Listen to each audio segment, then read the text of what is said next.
नमस्ते दोस्तों, मैं डॉक्टर मिथुन वसावा आपका स्वागत करता हूं हिस्ट्री ऑफ इंग्लिश लिटरेचर की चौथी कड़ी में।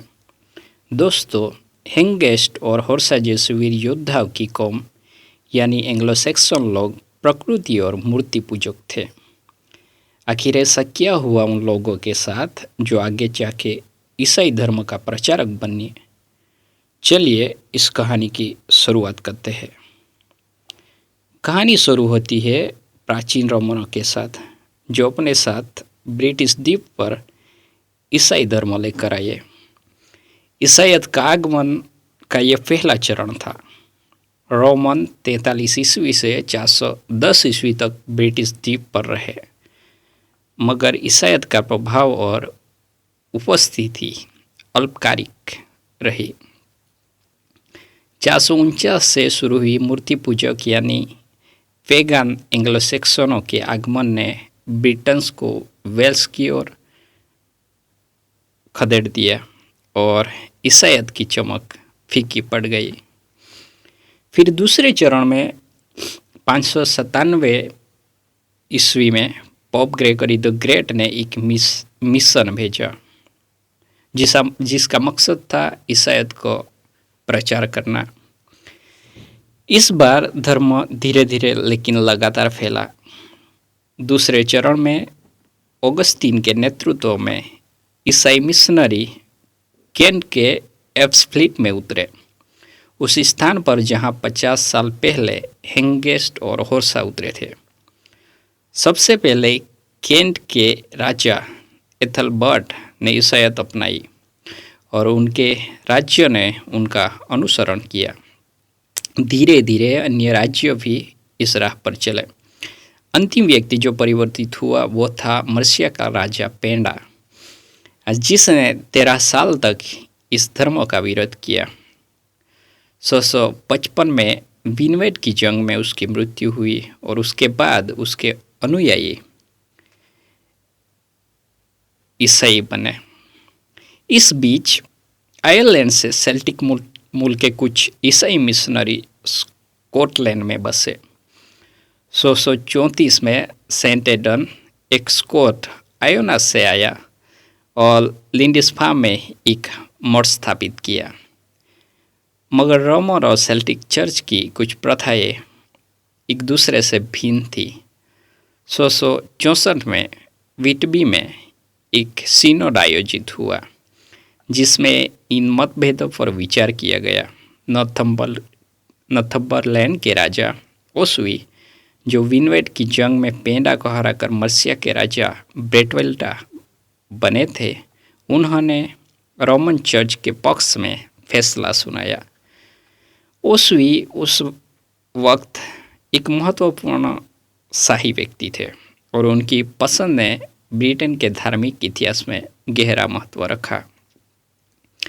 इसका प्रभाव इतना व्यापक था कि 757 से 796 तक मर्सिया के राजा ओफा ने पड़ोसी राज्यों को अपने अधीन लाकर अपने अधिकार को यीशु मसीह के नाम पर घोषित किया।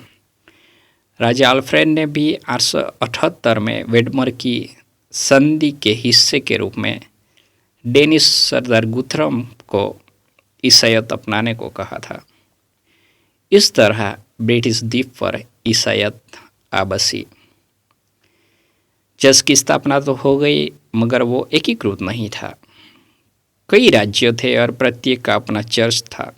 669 में पोप द्वारा कैंटरबरी के आर्क बिशप चुने गए ग्रीक मिशनरी थियोडर ऑफ तार्सस ने चर्च को एक करने का बीड़ा उठाया। उन्होंने इंग्लैंड की भूमि को डायोसिस में विभाजित किया, प्रत्येक बिशप को प्रबंधन के लिए उनका जिला सौंपा और राष्ट्रीय सिनोड्स आयोजित किए। ये सिनोड्स ऐसे अवसर थे जब लोग विभिन्न राज्यों के बजाय एक चर्च के सदस्य के रूप में एकजुट हो सकते थे। ये थी एकता और भाईचारे की नई शुरुआत, जैसे कोई पुराना पेड़ जो अपनी जोड़ों को गहरा करता है। ईसाईयत ने लोगों की जीवन शैली और दर्शन को बदल दिया। एक युद्ध लड़ने वाली कौम के लिए शांति का संदेश एक स्वागत योग्य और बिल्कुल नया परिवर्तन था, क्योंकि ईसाई दर्शन वितापूर्ण समाज की विचारधारा से बिल्कुल भिन्न था। पैट्रिक वॉलमॉट लिखते हैं कि 6ठी सदी में एंग्लो सैक्सनों के बीच ईसाईयत ने कहीं और की तुलना में बहुत कम प्रगति की। जर्मनिक वीर गुणों में बियोट यानी दावा केंद्रीय था, जो सीधे कार्रवाई की ओर ले जाता था, जिससे लॉफ यानी साथियों की प्रशंसा और डोम यानी उनका सम्मान प्राप्त होता था। मगर ईसाईकरण के बाद ऐसी चीज़ें घमंड और आत्म प्रदर्शनवाद बन गई, जो एक पाप था।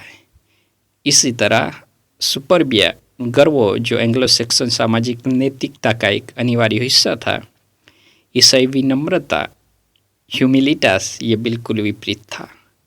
फिर भी इन मतभेदों के बावजूद चर्च ने राजा के साथ सामंजस्य बनाकर काम किया। पादरी आमतौर पर शासक के प्रति सहानुभूतिपूर्ण थे, क्योंकि एक मजबूत शासक पृथ्वी पर ईसाई धर्म के विस्तार के लिए अधिक उपयोगी था, ये पादरी जानते थे।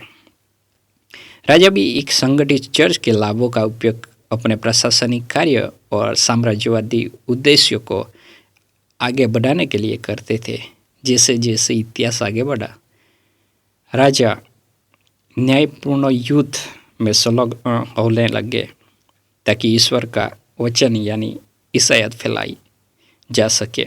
चर्च ने राजाओं को ईश्वर द्वारा भेजे गए व्यक्ति के रूप में बचाव किया। राजा जो भी कार्य करते उसका बचाव पादरी करते थे। अब राजा लोगों द्वारा चुने गए व्यक्ति नहीं थे, और यह दृष्टिकोण ने शासक और शासित के बीच का संबंध को बदल दिया। समाज की संरचना उलट गई। राजा की अवज्ञा करना यानी प्रभु का अभिषिक्त का अवज्ञा करना, जिसे पाप करने जितना गंभीर माना जाने लगा। धर्म और राजनीति के बीच का यह समझौता व्यावहारिक शक्ति का स्रोत बन गया। पुराना जर्मनिक अधिपति अब एक पवित्र व्यक्ति था, जो न केवल अपने लोगों की निष्ठा या वफादारी की मांग करता था, बल्कि भौतिक संपत्ति और आज्ञाकारिता की भी मांग करता था। माइकल स्वेटल लिखते हैं कि जो एक संकट के समय में चर्च और राज्यों के बीच पारस्परिक लाभ का एक साधारण समझौता शुरू हुआ था, वो धीरे धीरे एक परस्पर निर्भरता, औपचारिक विस्तार और व्यावहारिक शक्ति में विकसित हुआ। इससे समाज में कई परिवर्तन शुरू हुए। चर्च और राज्य एकजुट होकर शक्ति और अधिकार का केंद्र बन गए। फोकलैंड अब राजा की निजी संपत्ति बन गई। पुराना कमिटेटस कुलीन वर्ग में बदल गया, और आज़ाद वर्ग के लोग थे वो और नीचे खिसक गए। कानून अब हुकूमत में नहीं, बल्कि राजा और उसकी संस्थाओं द्वारा बनाए जाने लगे। समाज धीरे धीरे वितापूर्ण प्रवास से सामंती व्यवस्था की ओर बढ़ने लगा। ईसाईयत का साहित्य पर जबरदस्त और दीर्घकालिक प्रभाव पड़ा। एक पुस्तकों का धर्म था, इसलिए साक्षरता एक महत्वपूर्ण सामाजिक आवश्यकता बन गई। चर्च सीखने और विभिन्न लिपियों को संरक्षण का केंद्र बन गया। साहित्य मौखिक से लिखित अवस्था में बदल गया। स्वदेशी पादरियों की बेहतर समझ के लिए लैटिन ग्रंथों का स्थानीय अंग्रेजी में अनुवाद करने की बढ़ती जरूरत महसूस की गई। इससे एक नया साहित्य उत्पन्न हुआ, जो स्पष्ट रूप से उपदेशात्मक उद्देश्यों वाला था। सबसे बड़ा बदलाव आया नायक की प्रकृति में। पहले का नायक, जैसे ब्योवल्फ, राक्षसों का वध करने वाला था, मगर ईसाईयत ने उसे बदल दिया। और वो एक चर्च द्वारा स्वीकृत नायक था, जो गरीबों, विधवाओं और अनाथों के उत्थान के लिए लड़ता, समाज का संरक्षक बनता। ड्रीम ऑफ द रूट का स्वप्नदृष्टा इसका सबूत है। एक एंग्लो सैक्सन नायक जो मृत्यु के साथ युद्ध में शामिल होने के लिए उत्सुक है, क्रॉस को मोक्ष के प्रतीक के रूप में वो सम्मान दे रहा है और दुनिया को मसीहाई की खबर दे रहा है। युद्ध अब व्यक्तिगत विजय के लिए नहीं बल्कि सामाजिक या राष्ट्रीयकरण के लिए था। ईसाइयत ने न सिर्फ एंग्लो सैक्सन समाज को एक नई पहचान दी बल्कि उनके साहित्य को भी एक अमर आत्मा दे दी। तो दोस्तों, ये थी ब्रिटिश द्वीप की कहानी, जहाँ किस तरह से ईसाइयत ने अपना कदम रखा और एंग्लो सैक्सन पे उसका क्या प्रभाव रहा। तो आज के लिए बस इतना ही। धन्यवाद।